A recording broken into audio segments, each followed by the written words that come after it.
And here we are. Welcome back to the Redshirt Sophomore. We never sit out. We are your hosts, MD and CD. Today, we're talking Week 13 recap. We are talking about the collapse at the top of the SEC. We're talking about the chaos of the Big 12. We are talking about it all. The Sun Belt maybe coming a little bit more clear. The ACC picture a little bit more clear at this point.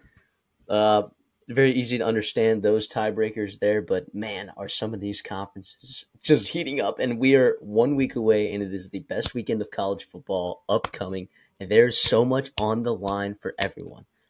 I was originally, not a proponent for the 12-team playoff because I don't like the idea of devaluing certain games. But I think in a scenario that you have right now, given that there's so much parity within each conference, right? And the scheduling disparities that you have because of the expanded conferences, all of a sudden it's made out to be a absolutely insane weekend of college football is upon us next weekend. But we're not going to focus on that just yet. We're going to talk about the impacts of these past games as Week 13 slate and how those could have an impact on the Week 14 slate as well. We're going to recap some of these games we previewed. We'll recap our Dirty Dogs, which by golly, we were so close to hitting one again.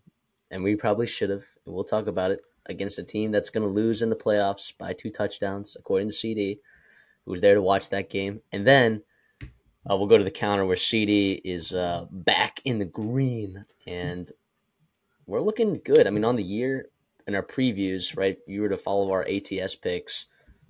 Not that we don't bet those either, but in our preview, we'd be up 2 units. At the counter, we're combined up 4 units, and the Dirty Dogs were combined up 2 units.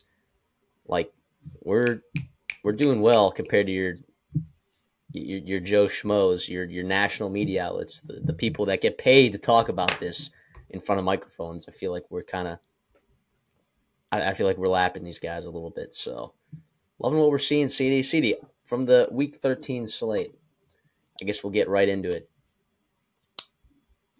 We'll talk about some games that definitely we had our eyeballs on. So I'm going to let you kick that off and say whatever you want to say about this Week 13 slate because it was pretty crazy. Yeah, absolutely. I mean, we talked about a good amount of them. Obviously, we did our 8 previews, so we'll talk about those. We had some big games on our Dirty Dogs as well, so we'll get to those when we get to those. But, I mean, I'll kind of get us right off here. We kind of got to go. I think we have to start in the SEC, as like crazy as it is in terms of teams that, these weren't these huge games. I mean, A&M going on the road to Auburn. You've talked about it for a long time now. This was a spot where A&M potentially could have got, and they did. Preseason. Go back to the Texas A&M's preseason preview episode. Yeah, losses at South Carolina and loss at Auburn. Yeah, we talked about A&M all year. It's like how their schedule is inducive for their big games are at home, and you have to win all of your road games. And there's 2 losses to maybe inferior opponents, although South Carolina is looking really good right now. But, man, I mean, Auburn was going to get somebody. They were going to get somebody this year, and they got A&M. They got on them early. It was senior night. The crowd was electric there. Cam Coleman is a monster, former Texas A&M commit, if you can go back a couple years now. Back when he was an Aggie, part of that Jimbo Fisher class, and he showed up in a big way. Thorne had over 300 yards. Hunter got his on the ground. Defensively, I think that is where the frustrations lie for A&M, and they just did not have the dogs, the horses offensively to keep up and to pull themselves out of that deficit. And they did, though. They got to overtime, and it was a great game, very entertaining, obviously heartbreaking for our Aggies. However, if I'm pretty sure it's basically win and they're in to the SEC championship game, which is kind of wild to see at 8-3 right now. Yeah, and I mean, I think there's conversation right now, like whether or not like a 3-loss team that makes the SEC championship, right, and doesn't get in, why. I've seen arguments both ways, and we can talk about it a little bit, like the losses of Alabama and the losses of Ole Miss, right? Do those help or hurt, Texas A&M's chances if they lose in the SEC championship, where you'd have quality wins versus LSU, you'd have quality win over Texas, and the SEC and ESPN love to make sure that Missouri is somehow a quality win for these SEC teams, which we on this show we know Missouri stinks. Okay, but do you think that this? I think it's two different questions, right? Can they and should they get in if Texas A&M beats Texas at home and then loses in the SEC championship game to Georgia? I mean, I think you might need some help. I'm not even going to kind of get into that right now because there is going to be so much that's going to happen that is going to be determining. Correct. I don't think it's as simple as just win and you're in. I'm not quite sure about that. I do think some things need to play out. Now we'll see how far some of those teams that just picked up their second and third loss this year and how they kind of fall down. However, it's tough. You were already sitting on the outside door looking in, and it was basically a win your last couple games and you're probably going to be in. However, you lose to Auburn, you lose South Carolina, lost to Notre Dame, which all those are, I guess, quality losses. Maybe not the Auburn one, but I don't know. I don't think it's as simple as just winning you're in. You might need some help, but we'll see how they want to shake things down. I do think you need to reward teams, on the field for getting to the SEC championship game because that should be a hell of an accomplishment as it is, especially this year with all those teams right at the top. However, you've talked about this a lot this season where because of the lack of divisions in college football in these conferences, certain teams have certain scheduling difficulties where not every SEC schedule is made the same. And I think Alabama's, or more so A&M's, Texas absolutely fall into that category where they can't afford to be losing some of these games, and they have. So we'll see what happens here. It's going to be really interesting because if you're going to put Texas in, I don't know how you put Texas in over Texas A&M, who had just beaten them, right? And we'll see what happens, but it's going to be really interesting, and I'm here for it. We're going to be here covering for it. I can't wait. So let's talk about the game itself, right? I thought Marcel Reed played his best game of the entire season. He was pretty lights out. I know he missed like a pretty open crossing route on the left side of the field. That was a bad miss. The interception was pretty bad, but in general, they relied on his legs. They needed to use his arm. And down 21-0, right? Colin Klein reached deep in his bag, and him and Marcel Reed found ways to make plays. And some of those included explosive plays from receivers. You had a Jabri Barber catch that went for 36 yards. You had a 70-yard Noah Thomas touchdown, which we haven't seen a whole lot of this year.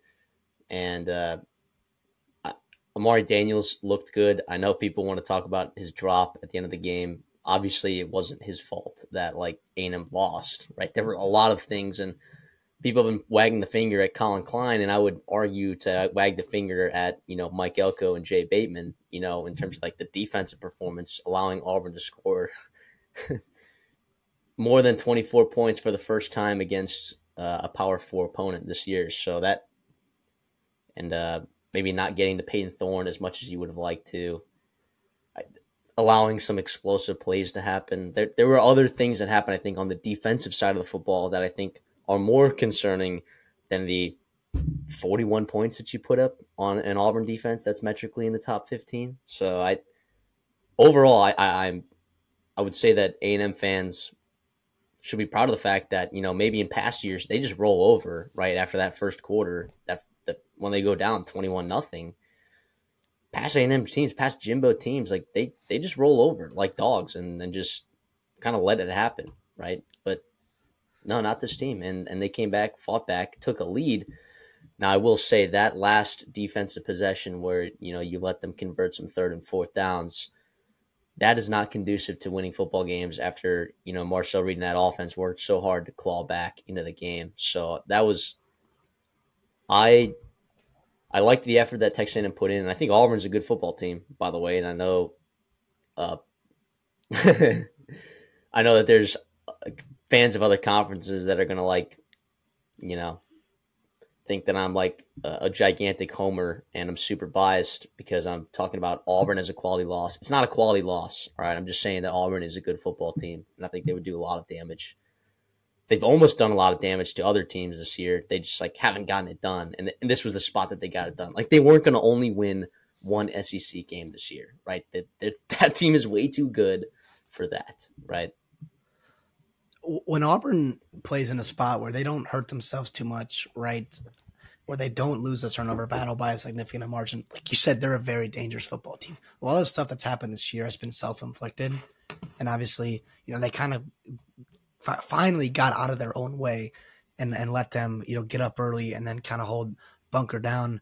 But yeah, it's tough. It is really tough. But for Auburn, I think on their side of things, this is a huge win because Hugh Freeze, not that he was on the hot seat, no, but this is unacceptable this season. 4-6, right, going into week 13 was unacceptable. I think for Hugh Freeze in this Auburn program, no matter how hard the schedule is, I get that you didn't go after a crazy quarterback, but Thorne has played okay. I mean, his turnovers have been awful, right? But I don't know. I think getting to 5 wins here with a chance to go to 6 after beating your rival next week, not that it's going to be a successful season, but it's going to be a lot more sweeter in the offseason, finishing the way they have down the stretch than if they had just rolled over, and hopefully they can build some momentum on the recruiting trail.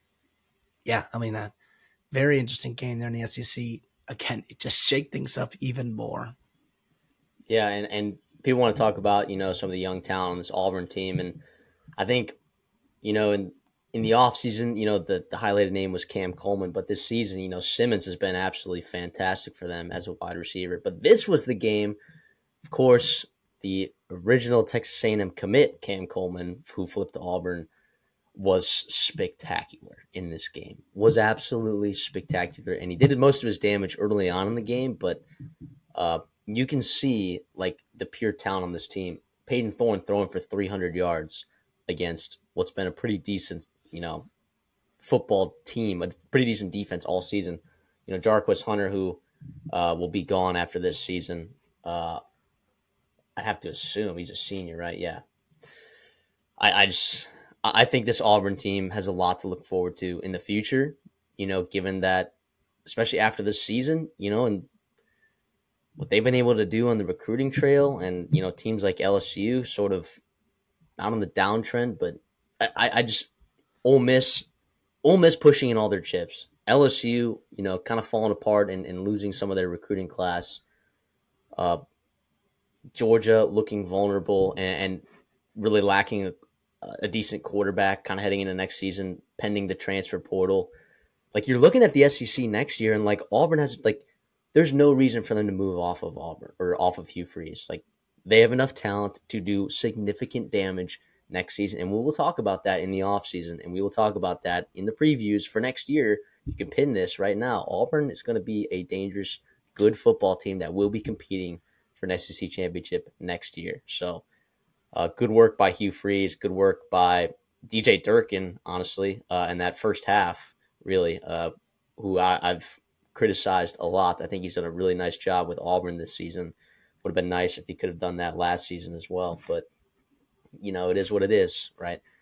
Well, let's stay in the SEC. What about, Oklahoma, the one that kind of threw this whole wrench into everything, right?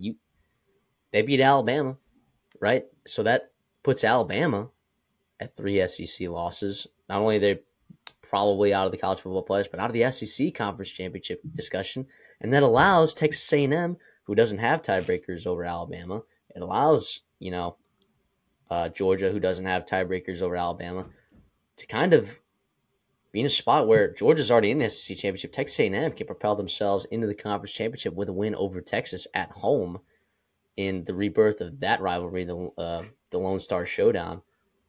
So, man, dude, in this game, putting up 3 points, yeah, we can look at the Ryan Williams touchdown and the illegal touching, whatever that was. That was a garbage call. We all know that, okay? But was that going to change the outcome of the game? I don't know that it was. This was an Oklahoma masterclass. Danny Stutzman was fantastic, okay? He led that defense, and they just looked so good. Jalen Milroe couldn't get it done on the ground, all right, which was so important for them all season.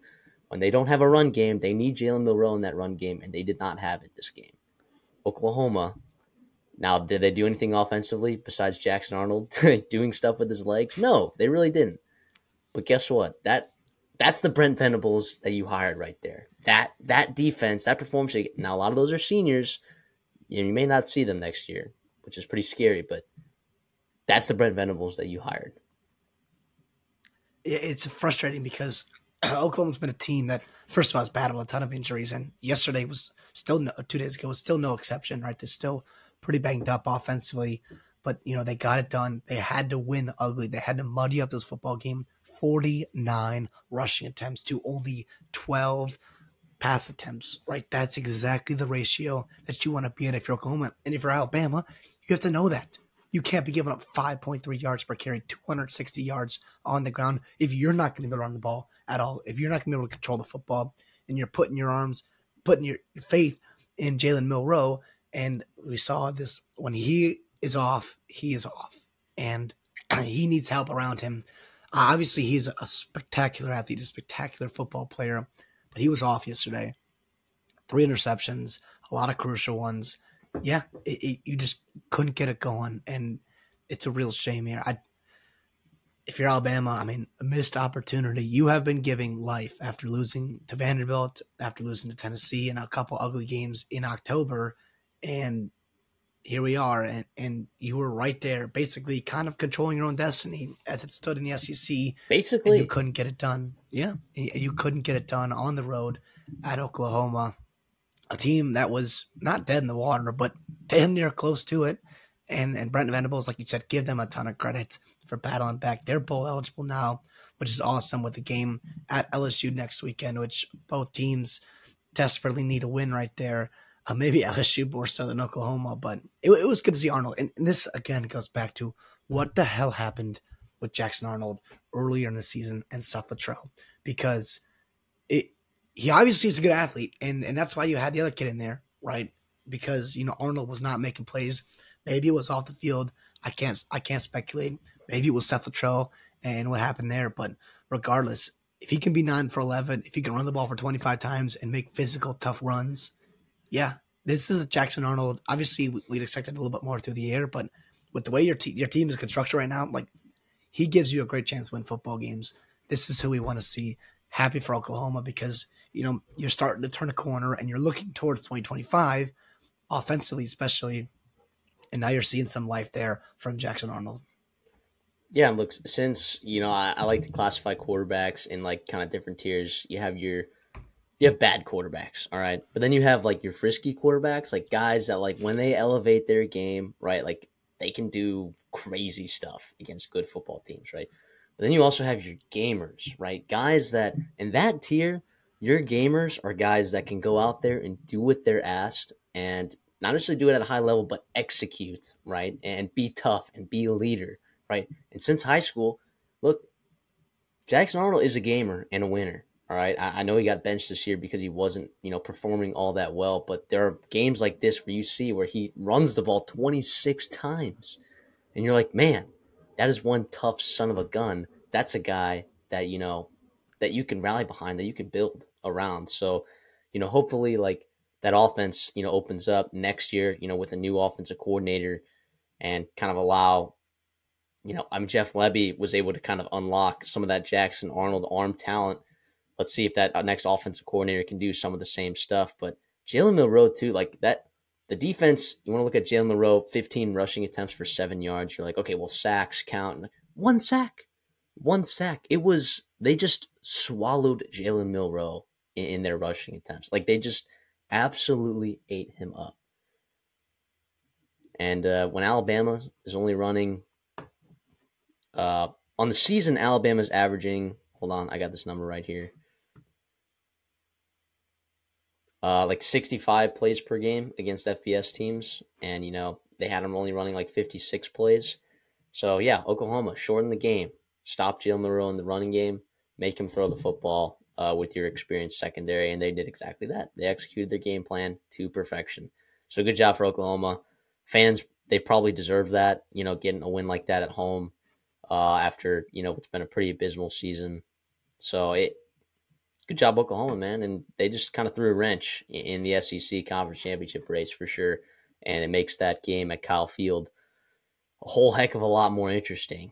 And another game in the SEC, because as we stick in the SEC, that kind of threw a wrench in things. Florida at home, defeating Ole Miss after Jackson Dart threw 3 interceptions, basically in a minute and a half. One of them got called back. What an effort this last stretch of games by Billy Napier and DJ Lagway. I mean, people were talking about already kind of penciling in DJ Lagway in the transfer portal, Billy Napier getting fired.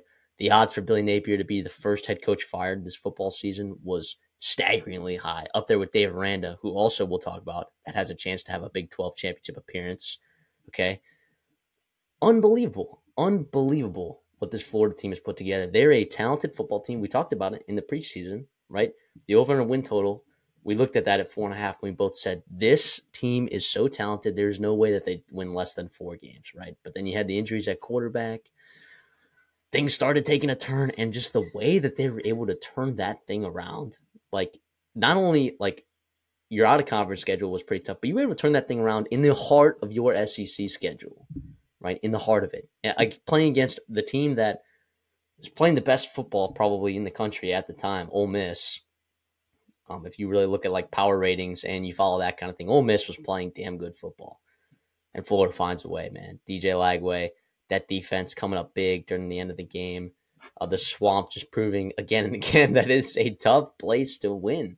So, and all of a sudden for a couple teams that we're looking at that Florida win, you're looking at Texas as like, oh, people kind of penciling Vanderbilt as their best win of the season, heading into this Texas A&M game. It might be Florida now. Now they obviously played a walk-on quarterback in that game, but Florida all of a sudden becoming, as the weeks have gone on, maybe more like a quality win for some teams. Oh, CD, I think you're muted. Yeah, thank you. Sorry about that. Yeah, this game was interesting because you look at it on paper and you're watching the game and you're like, almost moving the football. What's going on? Why aren't they scoring?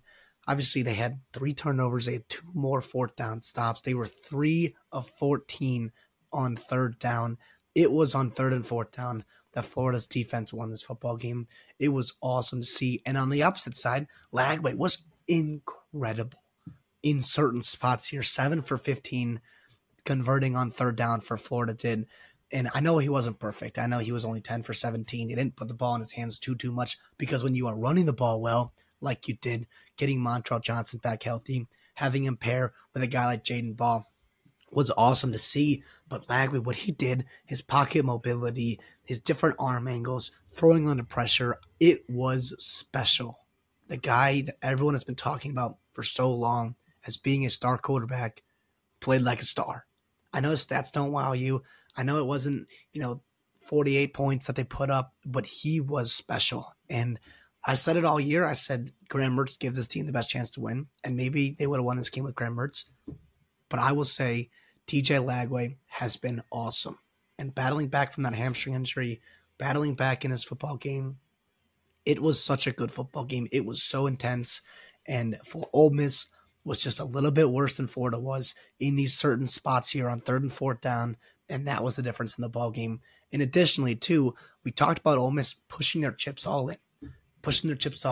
We got our quarterback back. We got all these weapons. We're going to go get some offensive linemen, and we're going to go get some defensive linemen, and we're really going to, push all of our chips in the SEC here. However, he lost the guy in Quinshon Judkins. And I don't know if they would have made a difference in this football game, but here's another game where they have struggled to run the ball consistently with their running backs, And on the road, it is so hard to do that. Ask Alabama, all right, what happens when you can't run the ball with your running backs? Because you put too much pressure on Dart. Dart had 41 passing attempts, 14 carries. He was their leading rusher by far, and he had the 2 picks. And he just couldn't play a perfect game because who can on the road against a talented defense, right, in a big spot here? So it's a shame for Ole Miss because, they're in a spot where they need some serious help. I don't know how far they'll drop. They probably have one of the best wins in the country against Georgia. However, what have you done for me lately? That's kind of what the committee has been, I think, historically.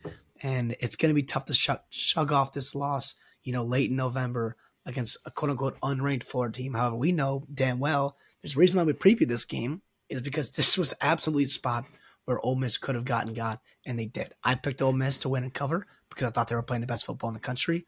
I knew Florida was going to come out, swinging, and they did. Ole Miss responded, but man, oh man, give tons of credit to Billy Napier and Florida. You talked about Auburn being a team looking at 2025 and being a team that's going to be competing for SEC championship games. I think that's going to be the expectation for Florida this year, as it should be, right? As it should be. I agree. And I totally forgot that we previewed this game, so we jumped the gun a little bit, but uh, I guess that's fine. We'll move on and talk about some other games that had significant impacts. I got See, one here, a all right, huge here we one. go.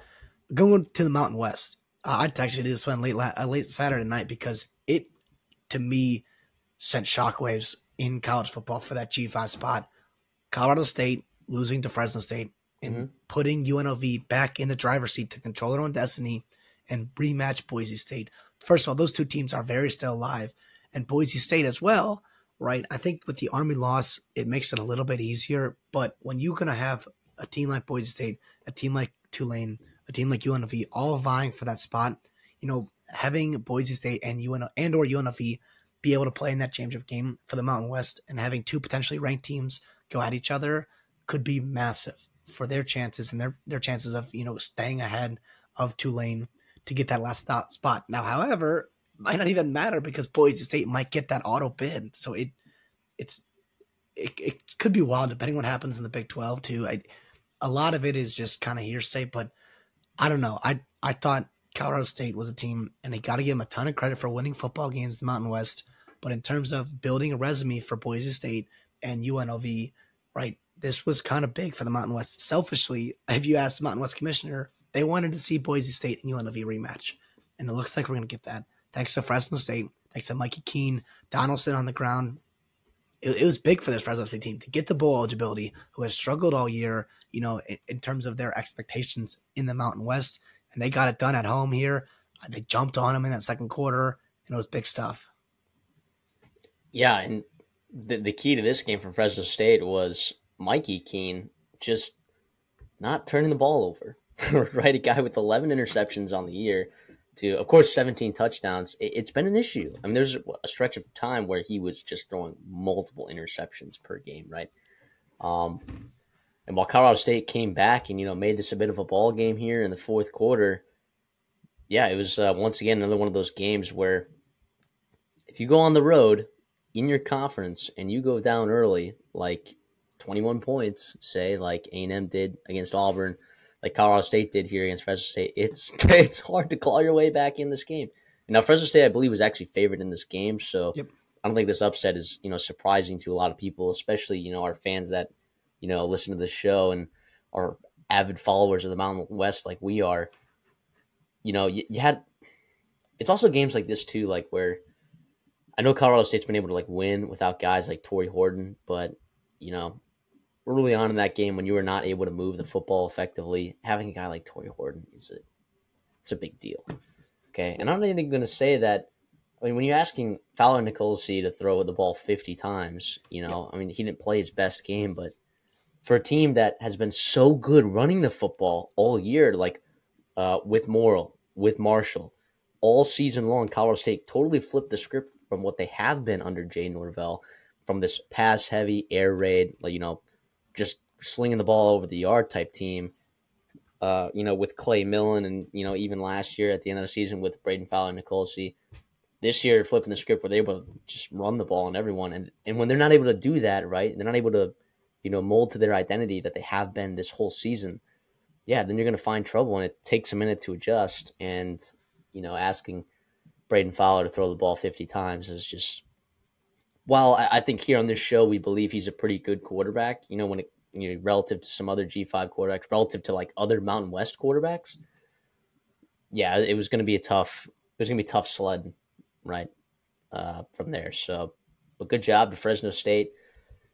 They get to bowl eligibility with that win, and that's kind of a big one because their last game of the season is against UCLA on the road. So, and that's not an easy win with the way that UCLA has been playing recently. So that was a big game for Fresno State too, right? Not only are they knocking out Colorado State from controlling their own destiny in the Mountain West, they get a chance to be bowl eligible in their first season without, I say first season without Jeff Tedford. I know he's had health problems, but in the offseason, it was another one of those, I believe it was 11 Mountain West coaches that were brand new this season with the hiring or the retiring of Jeff Tedford, and then Wyoming, San Jose State, Boise State even Boise too. State, San Diego State, and then you San had the Jose whole State. situation over there at Utah State, which we don't even need to open that can of worms. With that, what that happened in August. So that there was some crazy stuff that happened in the Mountain West, and Fresno State coming out with a bowl eligible season. It's pretty good. So good job, Fresno State. I know it didn't necessarily meet the expectations of the fan base, but I mean, you lose your head coach, a dang good one, by the way, uh, in the off season, and you're able to come out here with 6 wins against what I think is a pretty dang tough schedule that they had to play if you go back and look at it. So, yeah, good work from Fresno State, and good job Colorado State. I think they also exceeded everyone's expectations, and while they didn't maybe meet their final goals that they were probably looking at in these final couple weeks of the season, which by the way they still can, right? UNLV can still lose, but it's good job by both of these teams. I think this whole season.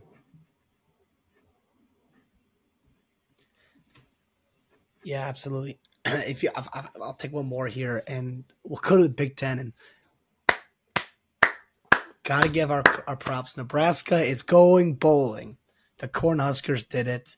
They did it finally. I mean, it's been way too long. It got really scary after starting damn near 5-1, right? And then all of a sudden, you go on a 4-game losing skid, which we talked about. Like their schedule in the middle was pretty tough, so it was good to get out to a fast start.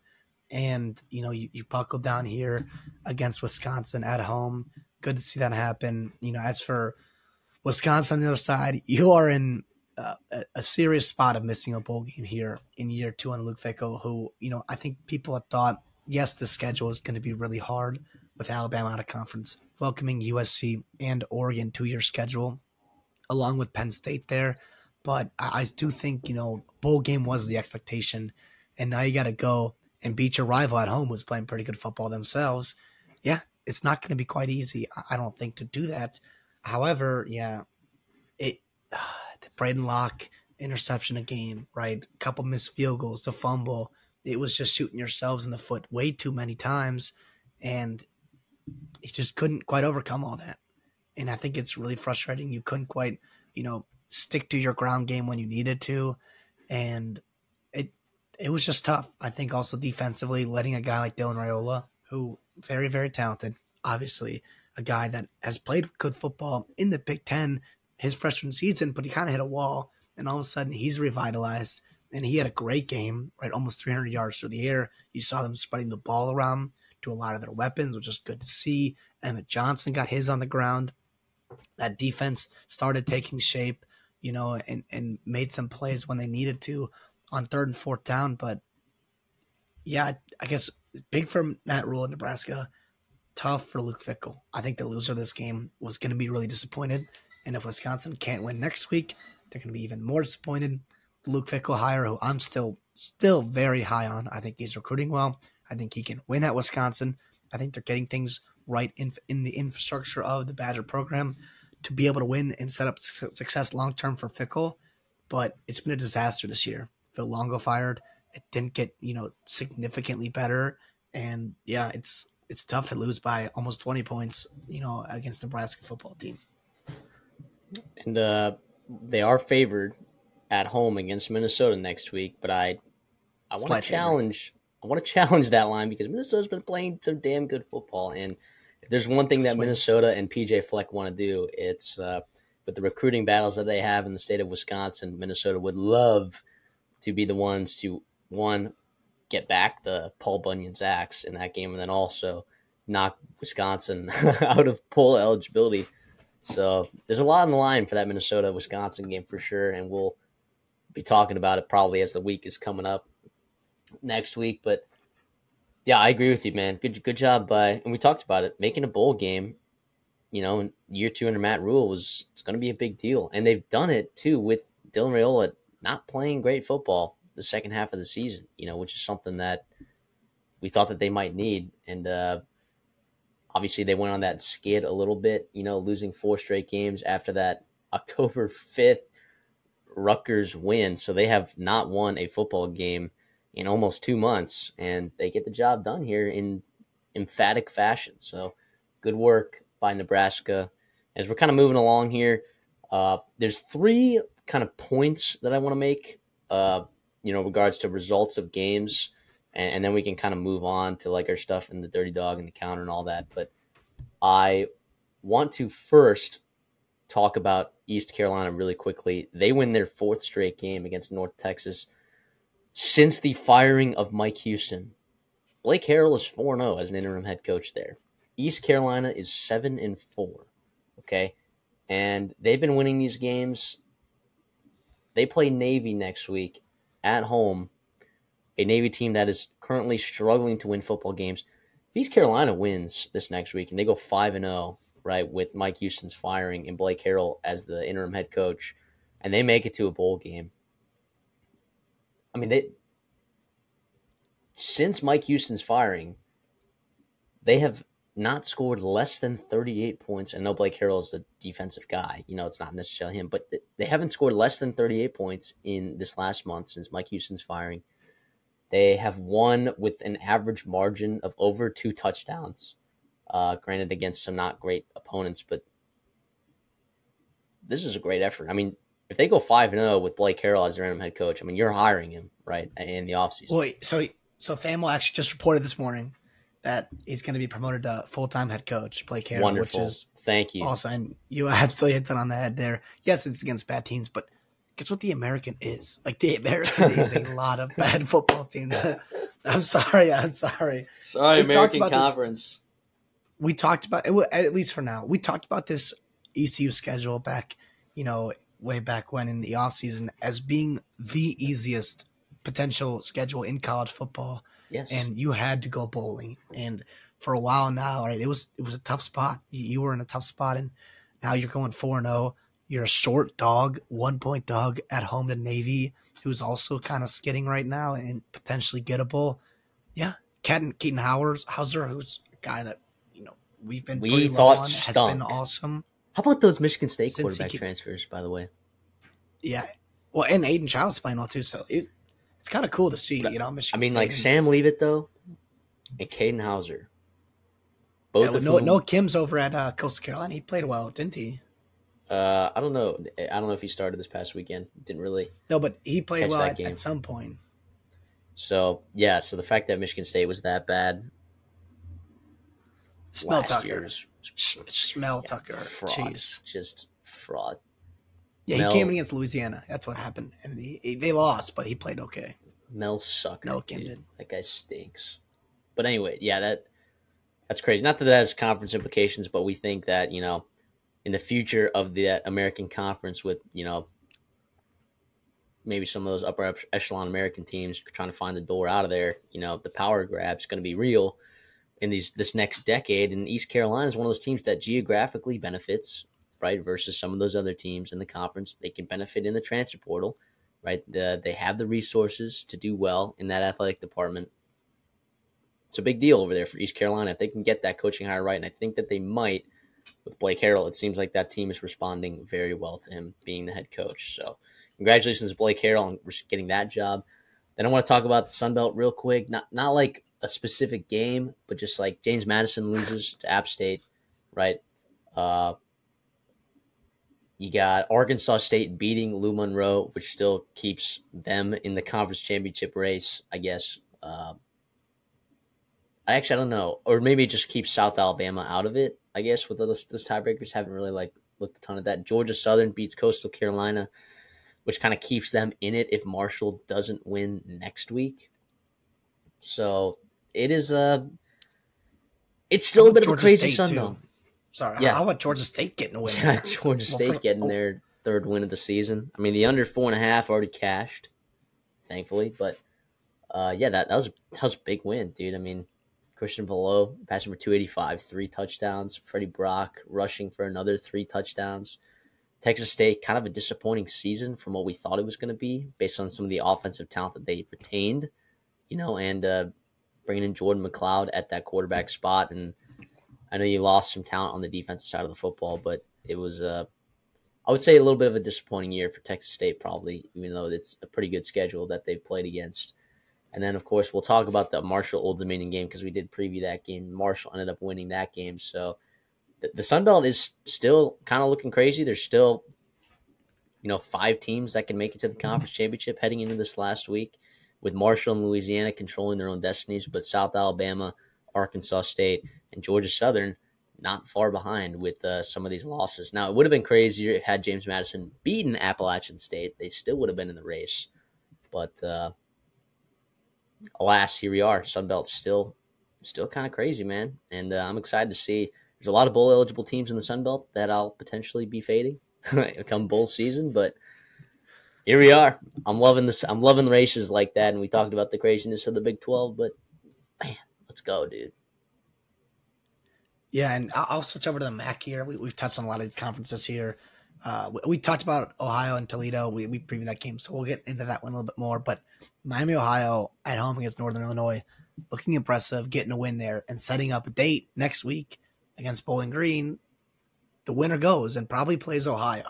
And listen, I can't believe Ohio was plus 5 something right to win the conference. 550 just a week ago, and I should have hopped on that. Regardless, though, it's awesome. I think we're getting really excited. 3 6-1 teams in the MAC conference. I think 3 teams that are actually pretty good compared to MAC standards. I think in most years, I think typically you see Toledo being more talented and kind of able to run away with this sometimes, but I think Ohio, Bowling Green are all teams I really like in the bowl game, in the bowl season, and then Buffalo too. 7-4.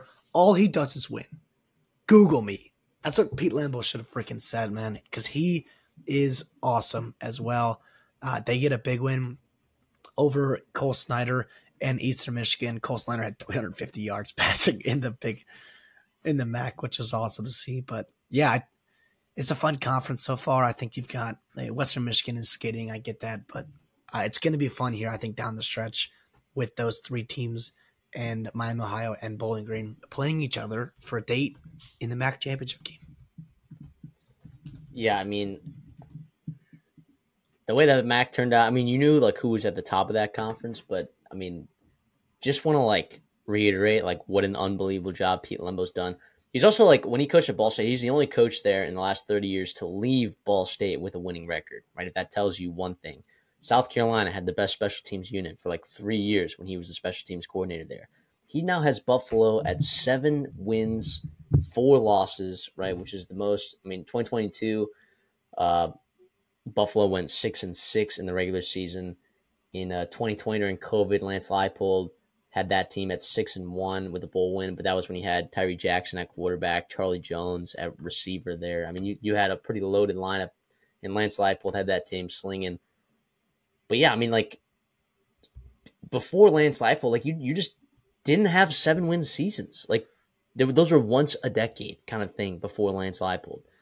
I know the program is a little bit different now, but this is unbelievable. You had one 8-win season with Jeff Quinn. You had one 8-win season with Turner Gill back in 2008, and then before that the program just not all that great, in this millennium, and just Pete Lembo year 1 with a team that had gotten rated by the transfer portal. I mean, just rated. Maurice Linguist left to go take a coordinator job, a co-coordinating job at Alabama, or a position coach at Alabama. Is that what it was? Positional coach. I'm sure the co was more for the pay raise, but it's DB's coach, yeah, basically. So, yeah, Pete Lembo. Let's go, dude. Which, by the way, who do they play the next week? They're 21-point favorites on Tuesday against Kent State. So they got a real chance to be 8-4. Now their schedule is pretty easy outside of Missouri, but you got to give them a ton of credit. We talked about their schedule, I believe, being one of the easiest in college football as well in the offseason when we made that series of videos. But well, they avoided Bowling Green. They avoided Ohio. Yes. They avoided yeah, that's it, really, because they still played Toledo. They still played Northern Illinois. They still played Ohio. And they beat Northern Illinois. Yeah. So, yeah, just what a season and just Toledo from him, too. dude. And also, too, you want to talk about, Maurice Linguist left that job for a positional job, position coaching job, right? Pete Lembo was a coordinator at South Alabama. You're forgetting that Elliott of Georgia State left that job to be the tight ends coach at South Carolina. Like being the special teams coordinator at South Carolina, it's an insane job. They hired Joe DeCamillis to replace Pete Lembo at that special teams coordinator spot, a guy who's won 2 Super Bowls as a special teams coordinator. Like that special teams coordinator job is good, and he left it to go back to the MAC because he's like, yeah, I can win here. I can win here. I think that teams should be locked in on Pete Lembo, not just this offseason, but we'll see in future offseason. When you just watch him win football games, when you just watch Pete Lembo win football games, I think a power 4 job should be in Pete Lembo's future as a head coach. I really do. I think he's that good. And it might come in the Big Ten. It might come in the ACC. I don't know where it's going to come, but that dude is special at coaching. To me, it's interesting, and we'll get we do great work, and not to toot our own horn, but about the coaching carousel, it's going to be wild. It always is. But looking at it right now, I don't quite see where the dominoes are going to fall yet. They always do. So they're coming. Don't you worry. But in terms of like big time jobs you thought might be open, right? Florida, Baylor, like different USC potential, LSU, like not that those are going to open, but stuff's going to happen, and we'll see where these dominoes fall. We'll be here for it. Hope you guys are too, because you cannot step away in college football in the offseason. This is where games are won in December, in January, February, recruiting, coaching carousel, transfer portal, all those kinds of things. I agree. So, yeah. I guess that's a recap on the MAC. Did we miss any conferences? I mean, we talked about the Mountain West. We talked about the MAC. We talked about the Sun Belt. We did the we American talked about the American. We talked, I guess, really quickly. Really mention the ACC, but not much happened, and it's just kind of wait and see. Yeah, next week's big. More so like college football playoff implications because, Clemson plays South Carolina. And by the way, that opening line right now is at Clemson minus 2.5 at home, which you might see me going against the orange on the best bets next week. But I do think that's a big game for Clemson in terms of college football playoff implications. Miami next week, hold on, sorry, totally forget. They play Syracuse as 11-point favorites, which, by the way, they could lose that game in the Carrier Dome. Okay, and that would throw a wrench into a ton of stuff, too. SMU plays California, but they get them at home. So SMU and Miami controlling their own destiny as double-digit point favorites. Crazy stuff can't happen. I believe Clemson still can make the ACC championship. With tiebreakers, I think, would happen if one of those teams lost. I think Clemson would have the edge. But, I guess not over SMU. It actually would be just Miami losing. Has SMU's clinched. SMU's definitely clinched because they only have one loss. Well, yeah. SMU and Miami both beat Louisville, who beat Clemson. So Clemson needs Miami to lose. Okay, but even Basically.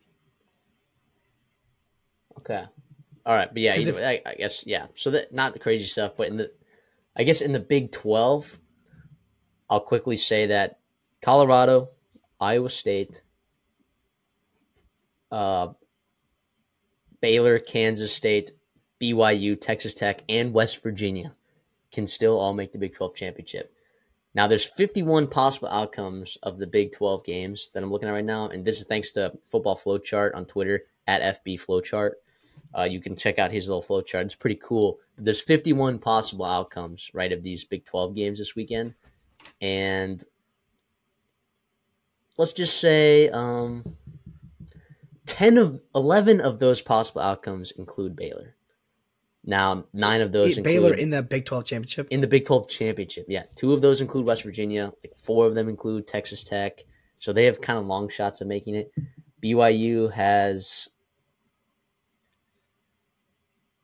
9, 10, 11, 12, 13, 14, 15 possible scenarios where they can get in. Colorado has 7 or 8. Kansas State and Iowa State and Arizona State are all around 15 possible outcomes. So this thing is wide open.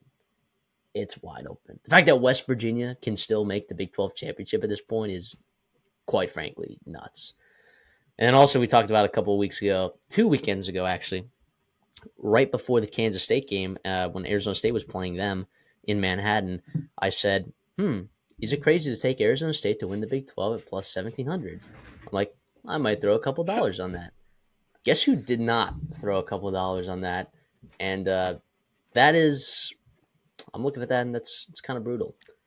But I believe they don't even control their own destiny, though, and I thought they did at that point, but they still don't, because there's still a ton of tiebreakers that can happen, and it does depend on the results of other games. And I could go through and walk you through every single possible outcome, but there's 51 of them, so I don't necessarily want to do that right now. But just know that the Big 12 is going to be absolutely nuclear next weekend. And you mentioned this to me before off air, and you can confirm this or reiterate this point if you want.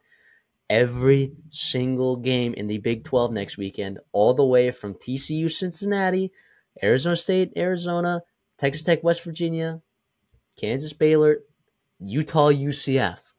Every single one of those games matters a ton. Depending on what happens, depending on what happens, it could gonna go determine the outcomes of other games, not just the 4 teams that are 6-2, not just the 5 more teams that are 5-3. It's the teams at the bottom and those games. What are happening with those games because of the win-loss record, conference percentage, winning, all that stuff. It is awesome. We are here for it. One last conference we do have to touch on is USA. We'll talk about that more in depth because we did preview Jacksonville State and Sam Houston. Big win for the Gamecocks there. Liberty back from the dead, beating Western Kentucky. All of a sudden, they're in a spot to potentially win the CUSA. Lastly, we do have a conference champion. Congrats to Oregon State for beating Washington State. They got a nice win there, big field goal. Happy for that coaching staff, happy for that program after getting decimated.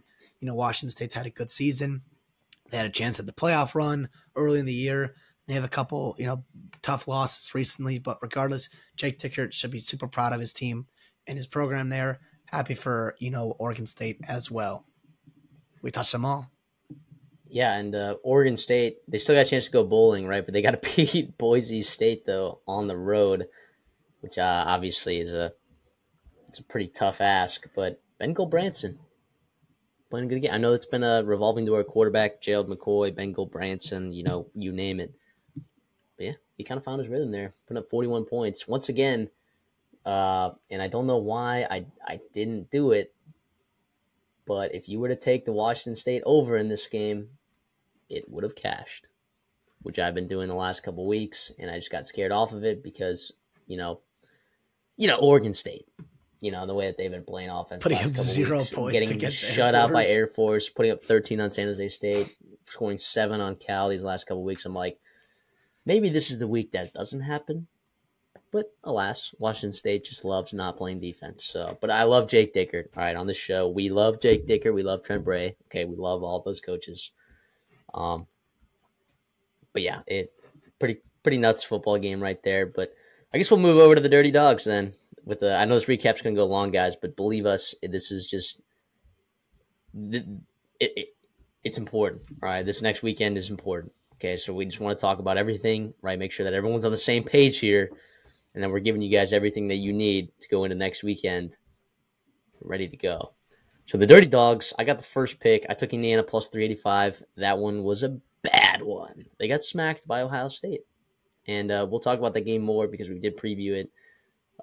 You took Kent State plus 300. And early on in that game, Kent State with an early score, it was looking like, oh boys, Kenny Burns going to get his first win here on Tuesday Night Maction because the MAC loves getting crazy, but then Akron. 527 yards. Yeah. Brutal.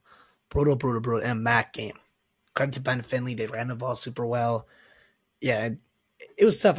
I don't hate the process of it. You're gonna need certain shit to happen for a double digit, underdog to win outright. And they got it on the first drive there, 80-yard touchdown. And then just everything from there kind of went to poop. But hoping for Kent State to turn around, although they get Buffalo next week, which is going to be tough. Yeah, definitely. And then after you took Kent State, I took Minnesota plus 385 against Penn State at home because I thought Penn State has just not been passing my eye test, and Minnesota has well exceeded my expectations for this year. I was one who bet the Minnesota under on the season win total, and they have absolutely blown that out of the water, and they've made me look like an absolute chump, a fool, a bozo, a stupid head, whatever you want to call me. All those adjectives, all those nouns. Minnesota looked good, and they could have won this football game. And I'll let you talk about it because you were there, as you could tell. Anytime that Minnesota plays a big home game, you're going to hear it in Christopher's voice the next Monday. Yeah, absolutely. So Minnesota jumped on them early. They worked 10-0, and then, they just couldn't get it going. They had the turnover, and Penn State was the better football team. Absolutely. Right. They outgained them.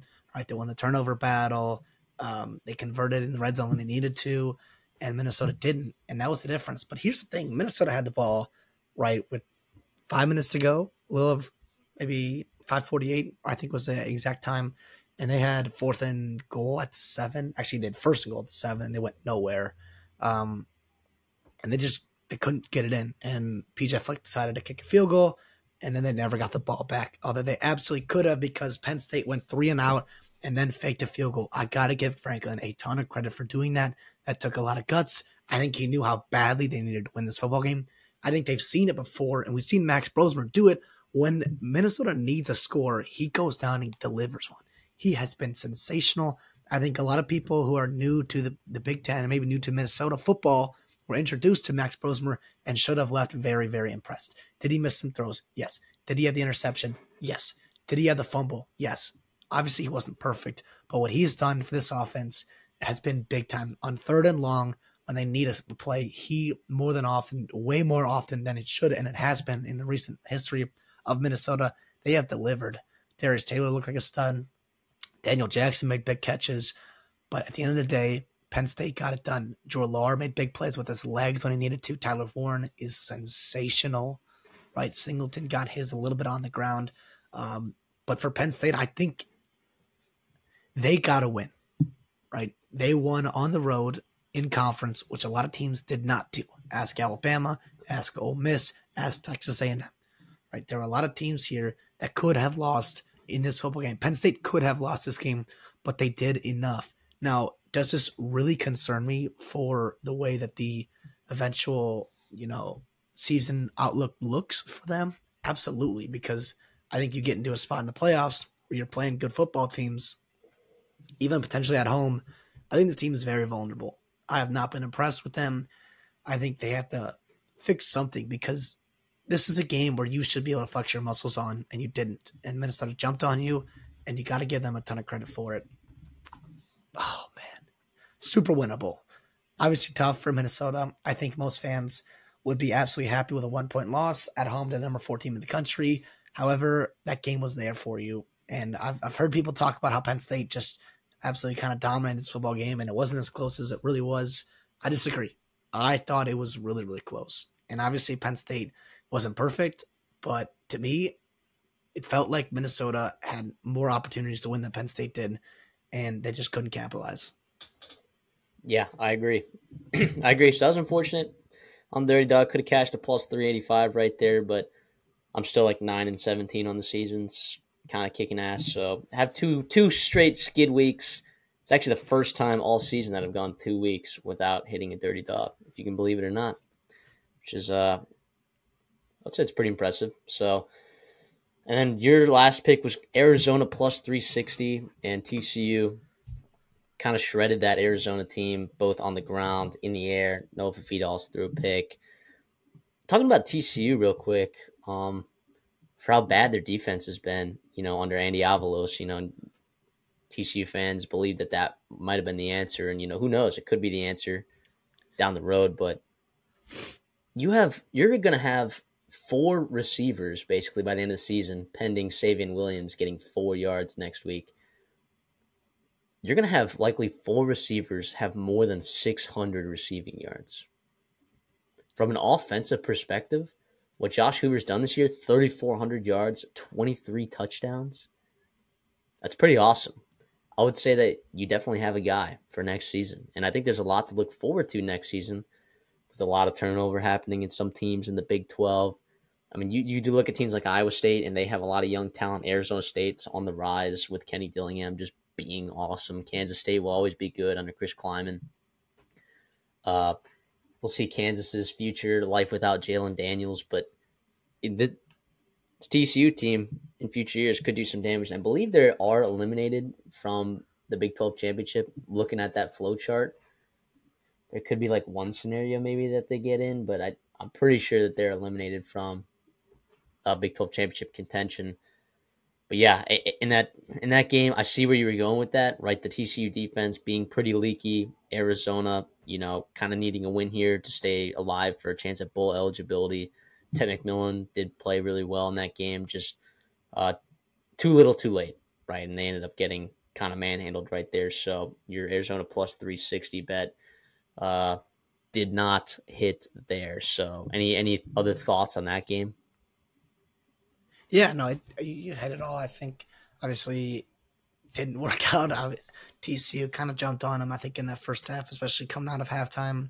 Hoover, to me, remember the stuff about Ken Seals, like potentially being a starter there in the offseason? Yeah, that was so ridiculous. We laughed at it on the show because we were like, that is crazy. First of all, Hoover's younger and better, and he was awesome last year in certain spots. But yeah, it was good to see they ran the ball well, although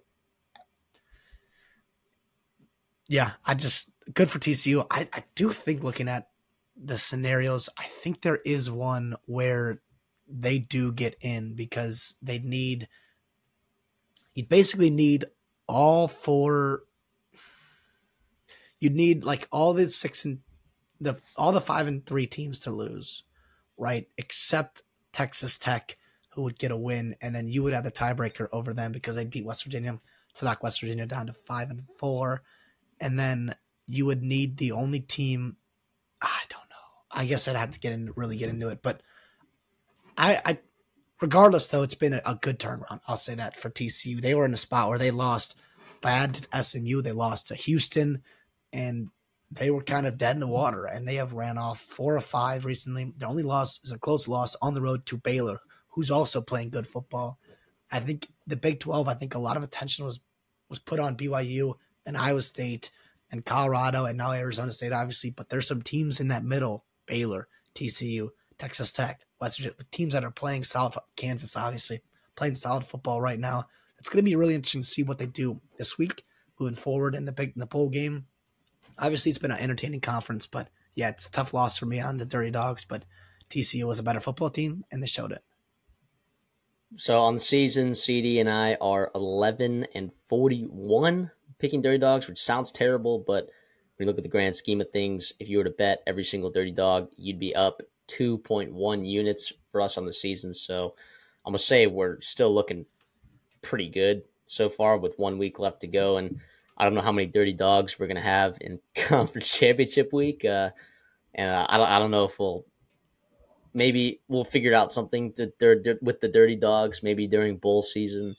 I'm not sure how that's going to work, but we've got really one more Dirty Dog week left to stay up. So we need to hit one to stay positive on the year. So a lot of pressure on the boys right now, but yeah, good work from us on the season. So we'll continue to have that segment because I love doing that segment. I know it's not our most viewed segment, but it's one of my favorites. So heading over to the counter though, where our best bets were, I guess, on the week 6 and 5. Thanks to you, you went 4 and 2. Went up 1.64 units on the week, which brought you to 36 and 30, and you're up 2.76 units on the season. So surpassing me, who went 2 and 3, down 1.18 units on the week, with my record being 39 and 34 on the season, still up 1.49 units. Not a super impressive performance, but given that one of the more popular college football, I'd say, shows on YouTube, considering that their show is down about 60 units combined on the year, I would say that being up about 4 units for us is pretty good, given the hectic year that has been in this 2024 season of college football. So I'm going to give us some credit right there. For me, the 2 and 3, my 3 losses were bad, and they were garbage, and they were terrible, and I gave you guys bad plays. Okay, Boise State minus 22.5.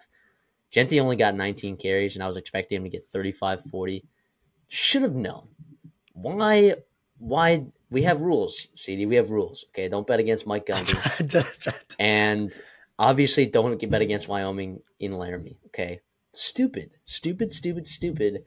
Ashton Genty still had a great game, just like Yeah, they did not even come close to covering 22.5. Western Kentucky I will -1 say against Liberty. 26 passing attempts is criminal for Bad Max. That to Yeah. me is criminal. But also, too, like, you're in altitude. Like, how many was Ashton Shindy going to be able to handle, like at that altitude? That was something that I didn't consider. So that was stupid of me. Western Kentucky -1 against Liberty. Stupid. Western Kentucky's on Schneid right now. They're dead in the water. Tyson Helton's got that team spiraling right now. It was bad. That was a bad bet. And then Mississippi State +8 against Missouri. Bad bet. Mississippi State's just not good. Neither is Missouri, but they were coming off their best win of the season. Thought that might have been a letdown spot. Going to Stark Vegas, tough. Nope, just bad. The great bets, though, and this was one that you were on, Illinois +1.5. And even if the Pat Bryant hadn't scored that last play, it still would have cashed +1.5 because that line, I believe, moved across 0 by the time kickoff happened. So I'll say that that's a great bet from us. It did take a 23-point fourth quarter, but it is what it is. They definitely deserve to win that game. Arizona State -3.5. Cash. Come on. And we'll talk about that game more. But yeah, so the ones that I bet, I was very happy that I bet, obviously, and I don't regret those. But the three that it wasn't even bad beats, which I've had some this year. Those are just bad bets, and I'll wear those ones I'll wear it on my chest. Okay, those were bad. It's a good bounce back week for me. At Colorado -3 did not hit at all. Kansas dominated that football game. We'll talk about that later.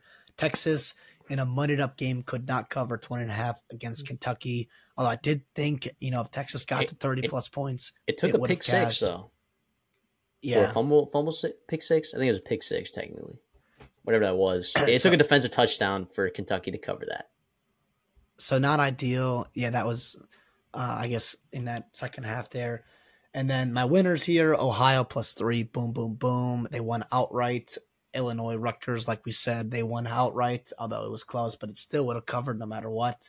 USC -4.5. It took a nice second half, and then Maeva made some big-time plays against UCLA. It just saved that program there from a tough loss. And then Notre Dame, kicked the Schneid out of Army, which we kind of saw that coming. But, yep. We'll talk about it, moving on. Good week. Good bounce-back week for us. Good week. Let's get into, the games that we previewed, right? I went 6-2 picking straight up winners, 6-2 ATS. You went 6-2 picking straight up winners, 5-3 ATS on the season. We're about like 63% picking straight up winners, which is all right. I would like that to be better. But then on the season, picking ATS, we are about, let me just do the math real quick right here. We're about 53.5% picking ATS. So if you were to follow us, you'd be up 2 units just betting our picks. So that's pretty good. So I guess the ones that Old Dominion, I keep riding them and they're just dead. Man, they're just dead. So should not have. I've been riding them the last couple weeks. They're just not an elite Sunbelt team at all. And then Ole Miss was one that honestly I would do it again. I mean, the way that they were playing football, it's just Florida got them, man, in the swamp. And, playing road games in the SEC, especially this last weekend, it's very evident that it's tough to do. And then your losses, Ole Miss, Colorado, right, were your big losses. And then ATS. I actually went 5-3 ATS. Sorry, not 6-2 ATS because I also had Indiana. I just did another bozo. So +12.5, which did not cash for either of us. So yeah, we both went 6-2 and 5-3 on the week. And yeah, it is what it is. I mean, we both took Indiana, Ole Miss, which I think whatever, but I guess Colorado, because they were also on your best bets. Is that something that you just would stay away from again if the situation came upon itself? Yeah, if they played again this next week, I would not be on, betting on Colorado. I don't know if I would fully switch my pick there, but Kansas was really impressive, and they ran the ball for 333 yards. We'll talk about when we get there, but yeah, it was a tough loss for sure. But Kansas is playing great football right now. Great football. Yeah, dude, absolutely. So I guess we'll start with Ohio State, Indiana, man. a team that we both. I guess like Indiana, the way that they'd been winning ball games made me believe that they could compete with the best of them. And offensively, we got the bad side of Curtis Rourke. And this was just also an incredible talent mismatch, right? Ohio State is and should be one of the favorites to win the national championship. They are probably, in my opinion, the most talented team in the country. If I was to pick a national championship winner right now, it'd probably be Ohio State. And especially after this game,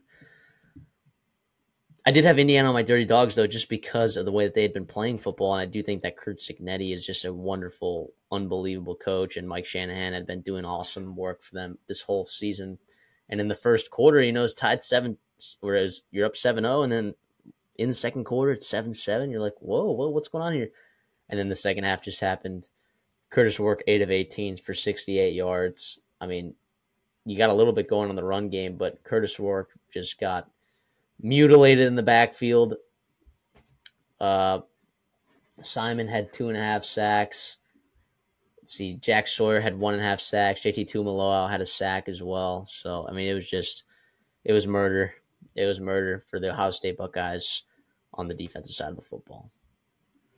It was, and for the other side too, Ohio State's offensive line did enough, right? They kept Will Howard upright. They were able to run the ball with some efficiency, especially with Henderson in the game. And Howard was 22 of 26, super efficient. They got it done. You talked about, I asked you, give me someone on Ohio State that we need to watch for, key players of the game. And you mentioned the two edge rushers, JTT and Jack Sawyer, and they showed up. I talked about the offensive, I talked about the front seven and how athletic the linebackers are. We saw Cody Simon make play after play after play. This Ohio State defense is really, really impressive. And I think that is super encouraging because I trust Will Howard. I trust at least one of the running backs in Henderson or Judkins in each game. And yeah, this was really impressive to battle back after going down 7-0. And Indiana team who has jumped on teams all year and been really impressive. And you just kind of stifled them. You got the turnover, you kind of responded, and you slowly just bled the life out of them. This was an impressive win. I think Ryan Day really needed it. I think Indiana, it helps them because, they have a team in Ole Miss and a team in Alabama and A&M. A couple SEC teams losing probably helps their case. And we'll see what happens with Clemson and South Carolina down there in the SEC. But man, oh man, I think Indiana, I think if he plays game again, I don't think you probably lose by 23. You'd hope Curtis Rourke gets a little bit more going through the air, but I think also this defense is for real for Ohio State. We talked about Elijah Surratt being a guy that could make plays, and he made a couple, but not enough, not nearly enough to get this offensive passing game going consistently for Indiana. The crowd was awesome for Ohio State. This was a big game. It felt like a playoff game. And early on, it was back and forth. There was tension. I think Ohio State was maybe a little bit tight early on, and they settled in nicely. And like you said, yeah, they are one of the best teams in the country right now, if not the best. And with the way that the SEC is looking and the way that Oregon has been looked recently, Ohio State, it's gonna be a fun game. I think them and Oregon, and we'll see what happens there in the Big Ten championship game. But for Indiana, they're still in the playoff. Yeah, probably. I mean, 23 points is tough, but if Texas lost by double digits, Georgia lost by double digits, what I mean? Yeah. Speaking of teams that I thought were really elite, Ole Miss, Florida. I guess we already talked about it a lot, so we don't have to go into it too much, and I'll probably cut up the other segment that we had. But, yeah, just good job, Billy Napier, man. And I hope this does wonders for him recruiting because I think they can win there, and DJ Lagway is the future, right? It's kind of what things that I learned this weekend, Well, they just flipped a dude from USC, a linebacker. I don't know if that was anything to do with the outcome, but early dividends are pretty nice. Absolutely. But we'll move over to BYU at Arizona State. Just a wild ending. I'm sure y'all watching this saw that. I don't know if you guys were watching it live, but when Arizona State stormed the field basically with 1 second left, and they had to take 15 minutes to clear everyone off the field just to run one last Hail Mary play, which BYU caught on the 3-yard line. Yeah, Arizona State got up in this game really early, and Sam Leavitt just looked awesome. And they've played really well in the first half in a lot of these games, and it's given them an advantage, and it's allowed Brian Ward to open up a lot of what he's been really good at all year, just getting pressure on quarterbacks. When you stop the run early in the game, and you get up, you just kind of make a team one-dimensional. And, credit Jake Retzlaff and BYU for coming back in that game, and that defense, Jay Hill dialing it up in the second half, finding a way to come back in that game, right? But Arizona State just was a little bit too much at home, -3.5. It was all my best bets. We both picked Arizona State to win and cover in this game. And, yeah, Arizona State now, and BYU still does too. Arizona State has a chance to make the Big 12 championship in year 2 under Kenny Dillingham with what we thought on this show was a garbage roster. I'd have to look back and see what we both took Arizona State at, but I definitely I didn't bet it, but in our season previews, I was on the under too. And the under was, by the way, -150 at 4.5. -150 at 4.5. And he has now won 9 games with a chance to win 10 next week against Arizona. Unbelievable work by Kenny Dillingham and this squad, and BYU for that matter. I don't want to just poop on BYU because that was another team that had a win total of 4.5, in which I leaned under at -125, and with Kalani Sitake being on the hot seat. Jay Hill was a guy that he was insanely confident in as a defensive coordinator. He kept talking about how he's the smartest person he's ever been around, and I'm like, all right, okay, whatever. Weber State guy, hasn't really proved much at all. They lost a bunch of talent in the secondary. They brought in Jack Kelly, but no Eddie Heckard, no Camden Garrett, and you still had a phenomenal season at defense. So that's a lot of Jay Hill right there. And I know you can't even say that necessarily that the schedule benefited you because they beat SMU for SMU's only loss of the entire season, and they've just found ways to win games in the Big 12 just these last 2 weeks, right? Against Colorado. Was it Colorado? Or Kansas, sorry, and Arizona State. They just got, and they're still in the picture for the Big 12 championship, both these teams. But when I'm looking at this game, Cam Scadaboo, once again, Sam Leavitt, once again, another Michigan State quarterback transfer, playing really good football. Just awesome stuff, man, from Arizona State. Just both these teams should be insanely proud of everything that they've accomplished this year, given the resources that they were given at the beginning of the season.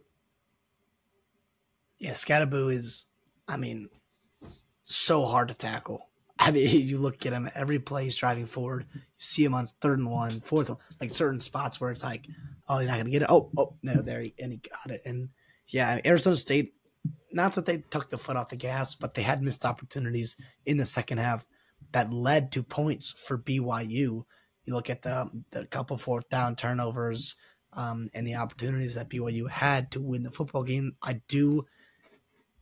It does worry me. Dillingham, I trust Dillingham, especially offensively, but the way he handled that final drive, I don't love the idea of it because, to me, you had to take off 12 seconds. Well, but what if you get tackled, though? Or what if you're not fast enough to run back? It couldn't have been I don't know. Or you just throw it out of the back of the end zone. I did think. Yeah, throw it out of the back of the end. Yeah, I'm with. It could have been handled, I think, better than it was. I think 6-7 seconds is a lot of time to take off with a throw. I don't know. You're at 1st and goal on the 7. And by the way, credit to Retzlaff for running down. He made the tackle there. Credit him for running down and making that tackle to save BYU's chances, and all of a sudden made it a game. But yeah, if I'm Arizona State, I'd give it to Scatterboot 2 more times and call it a day. But um, I don't know. But again, not to take away from Arizona State and what they do. Like, this has been super impressive. Like you said, Leavitt's playing well defensively. Their secondary is making plays. Their defensive line is getting after quarterbacks. They stopped the run well, especially early in the game, like you mentioned, to put them in a spot where they had to rely on Retzlaff, and he was playing great until he wasn't, and he threw the big pick. But yeah, I think it's awesome. I think BYU and Arizona State, I think both these teams, obviously, I know they're both still very alive in the Big 12 race. And if they get there, they absolutely can still win it. BYU, to me, I think we're recalibrating expectations just a little bit from where they were a couple weeks ago.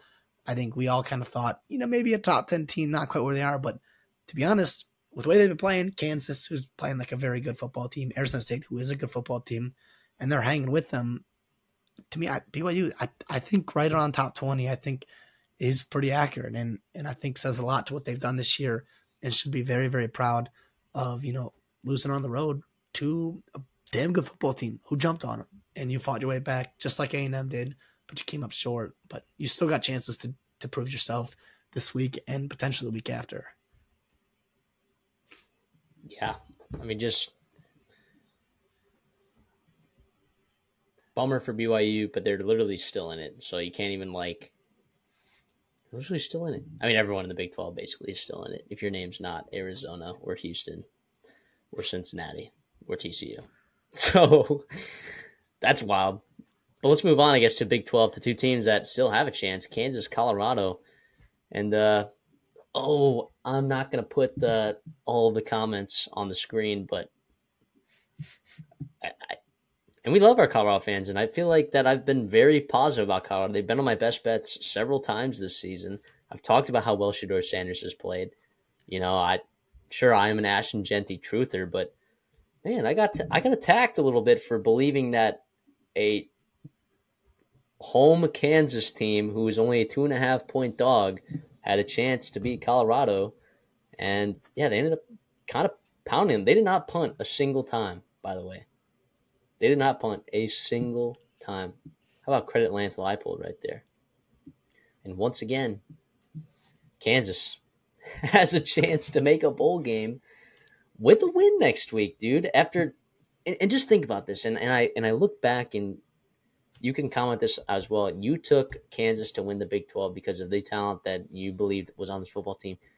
You have to look back and think about some of those games that they played, man, and those one possession losses and how tight those margins were. And you just have to think that, man, Kansas totally could have made it to the Big 12 championship had they just won a couple more of those games and had those kind of one possession losses flip. Unbelievable stuff from Lance Leipold, though, so far this season. I still think winning 5 games at Kansas is still nothing to slouch about, right? I mean, this guy just wins football games, right? But man, what could have been, man? What could have been? Listen, Isaiah Augustave had runs of 6 yards and 5 yards, and then no more rushes. Dallin Hayden, you didn't get him going at all. To me, I know you got jumped on early, but it is not too late to abandon. It's not too late to just abandon the run. I think that I took Colorado because I liked the way the defensive line was playing, and I liked the way that they were running the football, or at least trying to commit to running the football. And if you flip the script and you put Kansas down early, then you were in a much better spot. But like you said, your defense got shredded. You just abandoned the run. You started with a 3-and-out and then a 4th down, missed conversion. And it was just playing catch up the whole time. And Shedeur Sanders played well, but there's only so much he could do in, coming from behind and against a good Kansas football team who dominated time of possession, who dominated the running carries and first downs. They had 29 first downs. They had over 40 minutes time of possession. They ran for over 300 yards rushing. Yeah, it was super impressive. This is the Kansas football team. I feel like I've said it for 3 weeks now. This is the Kansas football team that I have been waiting for. That the reason why I took them to win the Big 12 championship game. Like you said, if a couple of those one possession losses, maybe even just one, turned around, this is a much different outlook on this season, and they are right there in a spot for a Big 12 championship and a playoff game. I don't think anybody wants to see them on their schedule. And you can ask Iowa State, you can ask BYU, you can ask Colorado, 3 teams that were playoff contenders, all got by Kansas. And now Baylor, who, by the way, Baylor is right in it for a Big 12 championship game. You mentioned 11 scenarios of the 50-something scenarios that are going to happen in the Big 12. 11 of them involve Baylor making the championship game, but they got to beat Kansas first. They got to run through Kansas. And I know they're at home there in Waco, but to me, it's disappointing for Colorado. You're still obviously in it, right? But with the loss to BYU had, right, you would have loved to be able to get a win here and kind of put yourself in a great spot to win in the Big 12. Yeah, seriously. That was a team that controlled its own destiny before this weekend. And I'll shout out Travis Hunter. He played awesome on the offensive side of the football. 8 catches, 125 yards, a pair of touchdowns. He was unbelievable. He really was. He was definitely a difference maker in that game. I thought Shedeur Sanders still played unbelievable. I thought. I still think he's just playing the best football of any quarterback in college football, and I really don't think it's close. I think he's been playing that well. Yeah, Devin Neal, the 37 carries for 207 and 3 touchdowns is awesome. And 80 more yards through the air and a touchdown. Yeah, yeah, that's awesome. Did I draft him? I think I thought I drafted him in our fantasy. Please tell me I drafted him. So you took Taj Brooks in the Big 12, and then no, he's not in your wild cards. Oh, because I took DJ Giddens, but I mean DJ Giddens has been awesome this year too, so cannot complain. But yeah, that's one. If you told me Devin Neal would have 37 rushing attempts, I would have been, okay, maybe I'm not going to take Colorado here. This is exactly how they wanted to play the game, and they dictated the style. And hats off to Lance Leipold. Hats off, man. Hats off. I guess let's move on over here. Let's talk about Notre Dame Army. Notre Dame just absolutely putting a spanking on them, like you and I both believed would happen. We both picked them to win and to cover minus 14.5, and you had Notre Dame on your best bets as well. I mean, Army just another one of those things where Notre Dame just matches up really well, right, with the talent that they have on the defensive line. Okay, although Riley Leonard looked good as a passer, okay, and that Army defense has been good this year, but the schedule that Army had played leading into that game made you believe, okay, kind of like Indiana, right, and maybe I was wrong to take Indiana to cover the spread and, on that game, but yeah, for the same reason that, Indiana's heading to that game, people are maybe doubting them is for the same reason that maybe people were doubting Army heading into this game. Although for college football playoff implications, I think that would have been a crazy upset, but it just did not happen. All right, Riley Leonard looked good. Jeremiah Love looked awesome. I mean, this defense just got after this Army team, and they just made them look really, really silly. And there's a clear talent gap. Notre Dame knows how to play against triple option because they play against every single year. And now Army, they don't control their own destiny in college football playoffs. They can still make it to the college football playoffs, I guess, if they beat Tulane there in the conference championship game. So all hope is not lost. And they still got an important matchup, against Navy. This was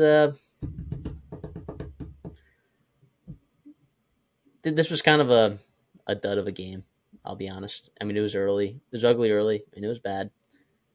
But yeah, I mean, any other thoughts on this game other than Notre Dame is good and Army's bad? I think, we kind of confirmed. Well, I'm not confirmed, but I think Notre Dame, I don't think anyone really changed their opinion on them after this game. I think Riley Leonard's been playing good football. We knew that. I think they've been running the ball well. We knew that. We've seen explosive plays. You talked about them matching up well. Absolutely. We all know that. I do want to say for Army, the turnover was huge, and then 1 for 4 on fourth down. If you know anything about triple option and typically Army, Navy, a lot of these teams play is they love to go for it on fourth down and they love to get it. They could have been at an 84% clip coming into the season on fourth down, 16 of 19. Crazy, crazy efficient. significantly better than anybody else in the American Conference, and they were 1 of 4 today. And I know a lot of it was come from behind, and you kind of were forced to do that. But like you said, like Notre Dame played how they wanted to.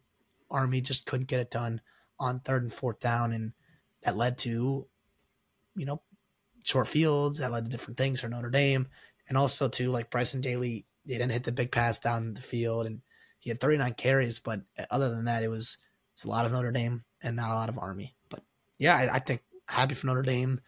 These are games that scare you because, yes, they do match up well, but it's also new, it's different, and you're not going to get credit for losing to Army like you would maybe, I don't know, NIU, but Notre Dame, you got to win here, and yeah, it's good because you're at the point where it's just survive and advance. You get USC coming in town, and you might be able to even survive that kind of loss, but we'll see what happens.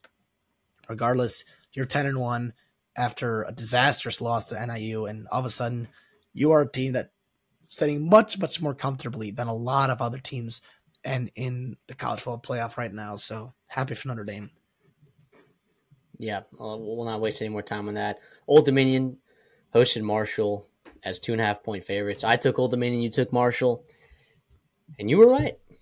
Old Dominion continues to slide ever since I decided to, not arbitrarily, but the second I decided to get high on Old Dominion, they just want to completely let me down in that spot. The second I think, Old Dominion +8 or +600 to win the Sun Belt, that's a good idea. Now all of a sudden, Old Dominion is not even bowl eligible. They needed that win, and they needed another win next week to become that. They did have 500 total yards on offense, but just turnovers. Yeah, I mean, 2 turnovers, once again, just been a major problem for Old Dominion. We won't even get into the turnover margin in the last 3 games for Old Dominion, but it's bad, and it makes a huge difference. I mean, Colton Joseph, 156 yards on the ground, 217 through the air, and a touchdown there, but just Marshall just kind of got to do what they wanted. They were able to put the ball in the end zone. They took care of the football. Braxton was unbelievable, through the air and on the ground. We both talked about, these run defenses being pretty abysmal, and it was the quarterbacks. It wasn't even A.J. Turner that really kind of dominated. It wasn't Aaron Young for Old Dominion. Well, actually, he did have 112 yards also. But, yeah, this was both teams had over 250 yards on the ground. There's an offensive showcase here. Old Dominion once again falling up short, and now Marshall still controls their own destiny here in the Sun Belt, which good for them, man. Good for them. This is a team that I had my doubts about heading into the season, and right now they're 8-3. And without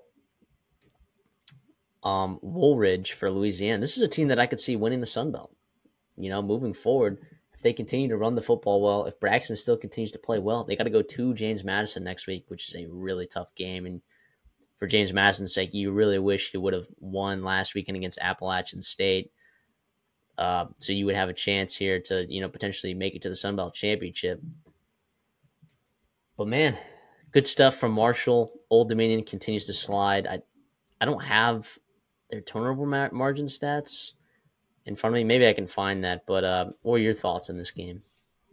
Yeah, you said a lot of it too, especially with the Sun Belt. I think if you're Marshall, you're looking back to that Georgia Southern game, and you were a 21-point collapse if you just didn't give up 21 points in that fourth quarter from being undefeated in the Sun Belt. I know the Sun Belt is a little bit down this year. I get that, sure, but it still is something you should be proud of. You mentioned a team that we were skeptical of coming the season was this Marshall and Charles Huff, but man, oh man, 8-3. You're out of conference losses are to Virginia Tech on the road, to Ohio State on the road, and then obviously the road loss, 20-point collapse, right, that you had against Georgia Southern, and all of a sudden you're playing great football. Braylon Braxton is awesome. You talked about him. It was good to see A.J. Turner back and healthy a little bit, although he wasn't a crazy explosive game changer. Regardless, though, it was a big win, and you had the lead, and you gave it up, and maybe you saw the writing on the wall come back because we've seen it before, and you responded with a couple touchdown drives, which was awesome. And you got to give them a ton of credit for going on the road in a slim game with the margins, and I think you were, road dogs against an Old Dominion football team. and you got to win here. So it's something you should absolutely be proud of, because I don't know how many teams right now, how many conferences are just like winning them in type thing. And I think for Marshall and Louisiana, two teams should be absolutely proud of themselves with a chance to go to the championship game with just a win in week 14. Yeah, Old Dominion is currently 115th in the country. They have, and there's a bunch of teams that are tied with 20 turnovers. But 20 turnovers when there's only like 10 teams in college football that have more turnovers than you. And I'm looking at these stats right here. 7 of them have come in your last 3 games when it mattered down the stretch, when you had a chance. After that Georgia Southern win, when you had a chance to potentially win some football games, scheduling was in your favor. You had some home games. You just blew it, man. You just blew it. So Old Dominion moving forward now, having Colton Joseph for the future of Old Dominion, I like that a lot. You just got to work on taking care of the football, obviously, but so it didn't happen for Old Dominion this year, getting to a bowl game, but I guess with the quarterback situation being a little bit more clear, moving forward into next season, where quarterback is not always a guarantee for a lot of these teams in the Sun Belt. Although there's been good quarterback play in the Sun Belt, I'll say this year, for some teams, but you got to like what you're seeing from him, the upside with the legs and sometimes the explosive plays through the air. So I guess if you're an Old Dominion Monarch fan, then that's something definitely to hang your hat on, moving forward into next season. But Marshall, good job. Ohio went to Toledo as we picked this game at 2.5. We both picked them to win and cover, and they dominated this game pretty much. I mean, they looked really good. Parker Navarro made good decisions. They were able to run the ball a little bit. That defense just played awesome. Man. Tim Albin continues to find ways to win with the Ohio Bobcats in many different ways. And now Ohio is all of a sudden looking like a pretty strong contender here in the MAC as we head into week 14. It was good to see firing on all cylinders there. Obviously, it was a close game until that fourth quarter there. You really kind of opened things up. Yeah, big win on the road for Ohio. You're 6-1 in conference. You've got a couple nice wins. You really started to really get things going, especially on the ground in the second half was nice. Like Tyus is a monster. Excuse me, Parker Navarro playing efficient football, 11 of 19 through the air, over 100 more on the ground. And if you can run the ball for 54 times and play good defense, right, that's exactly where you want to be if you're Ohio and if you're the Bobcats there in the MAC, especially going on the road against a talented football team. I know there's been disappointing season for Toledo so far, but I think this is something for Ohio to be super excited about, because you have, I think, Ball State next week, and you got a chance to basically, control your own destiny going to the MAC, which is awesome, and to play in Detroit there in the Motor City. So, yeah, I liked Ohio on this one. I liked them a lot to put them on my best bets. I'm sorry, but regardless, it's awesome. This is exactly what I wanted to see from my Bobcats there, and they got it done. And, I mean, you're looking at the only 3 losses of the season were, on the road at Syracuse, on the road at Kentucky, and then on the road at Miami, Ohio, right? And that Kentucky game was without Navarro, too, so it was like... Yeah, I mean, they got spanked, right? I'm not sure how much of a difference that makes, but... And Navarro played pretty horrible in that Miami, Ohio game, and it took a second half where they scored 20 points to even make it a ball game in Miami, where it looked like Miami, Ohio kind of dominated that whole game. Brett Gabbert threw 3 touchdowns in that game. Mosey ran for over 100 yards. I think if Ohio gave their B game in that game, I think they would have had a chance to win. I think Ohio can absolutely win this whole thing. I know Miami, Ohio is playing really good football, and we talked about it. I mean, how many times did we talk about it? Like when they lost those first couple games of the season at Northwestern, Cincinnati, Notre Dame, and then Toledo on the road. So you lose 4 of your first 5 games. And we talked about it after the next week. You're like, yeah, I'm hammering Miami, Ohio to beat Eastern Michigan. And then that kind of started them on this run of winning, 6 straight ball games. And now that they have a chance to make the MAC championship, although they do play against a Bowling Green team on the road. I mean, it's that's not going to be an easy matchup. Bowling Green is insanely talented, but we'll see if this defense can continue to dominate. I mean, they have not let up more than 21 points in conference since the Toledo game all year. So good for Miami, Ohio. But yeah, this MAC is starting to shape up, and it looks like Ohio is a real contender in this thing. And when you're looking at the futures, conference championship winners, you look at the MAC, Ohio's plus 180.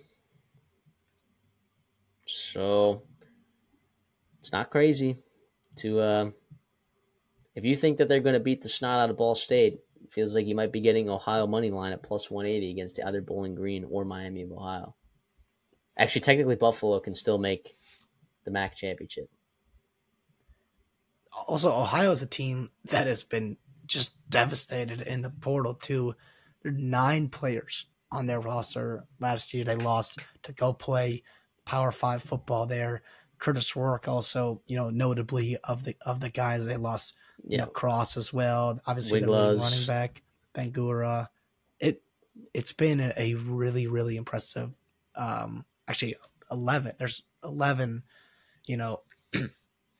guys that are playing Power 5 football right now that were on this Ohio team last year. So they were a team that you got to give. And Tim Alvin deserves a ton of credit every year, but he's been exceptional this year. I agree. So good work from Tim Alvin, as always, right? As always. Last game we previewed, right, as this thing's getting pretty long, but again, we talked about it week 13. It's a big deal, right? A lot of stuff's going on. Sam Houston went to Jacksonville State and lost. We had Jacksonville State winning and covering this game, 6.5. They did do just that. And kind of, I believe they clinched a spot in the CUSA championship, if I'm correct. Yep. Yeah, everyone else has 2 losses, then they are 7-0. So I'm not sure about the dynamics of the rest of the CUSA right there. But, I mean, it's not like Sam Houston was in this football game, right? I mean, it wasn't until a touchdown in the fourth quarter that it kind of like made it a 10-point lead.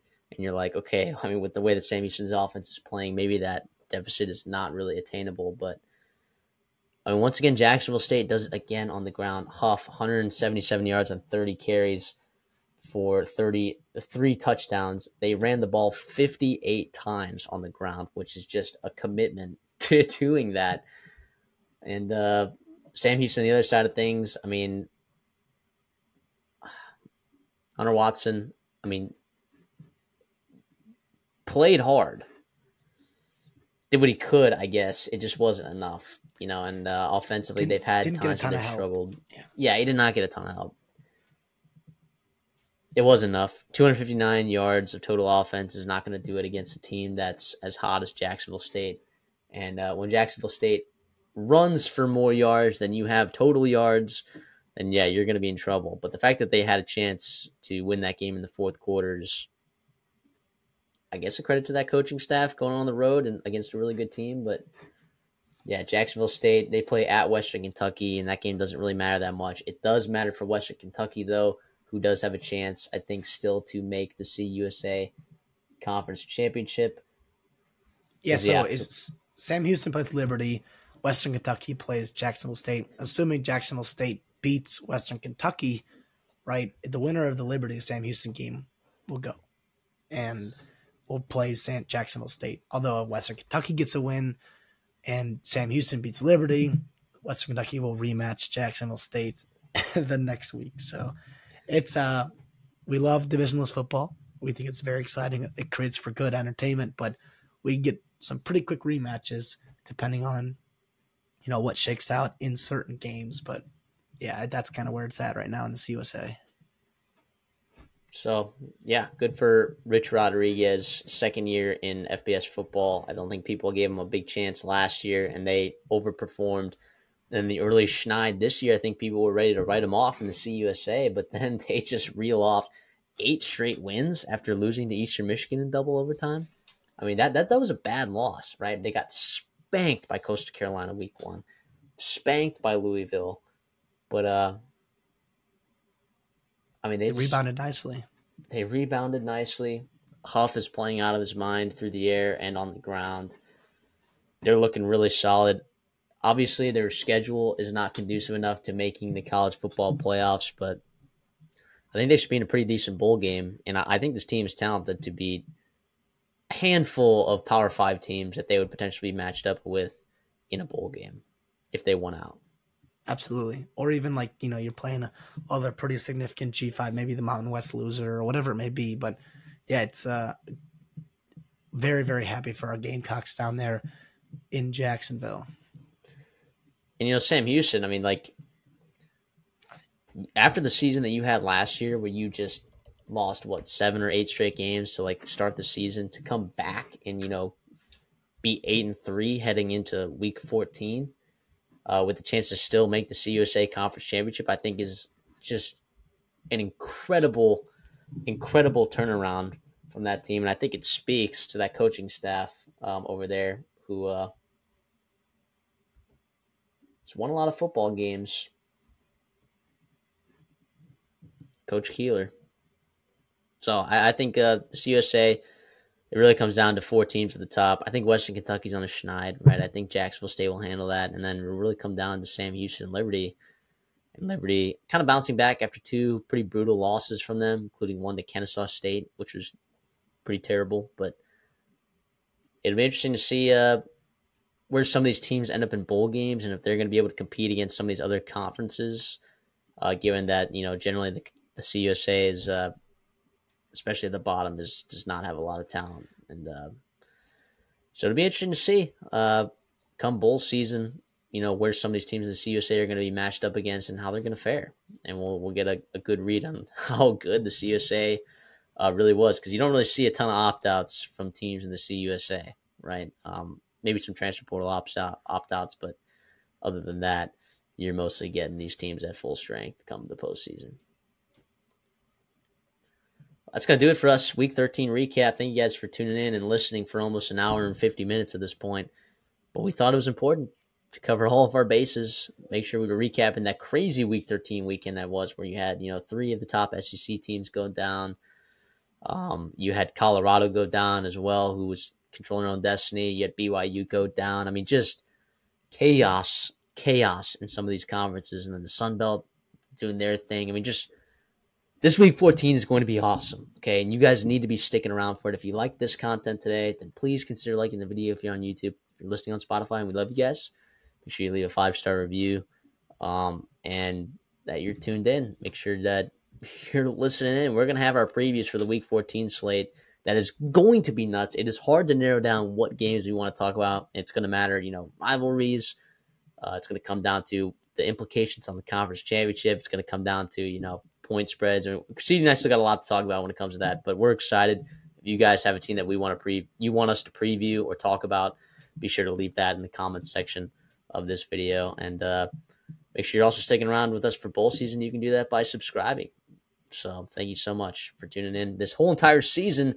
It's been an awesome year covering college football, and CD and I's channel has grown a lot thanks to y'all. So we hope to keep that going and giving you guys some really good college football content. CD, anything for us on the way out?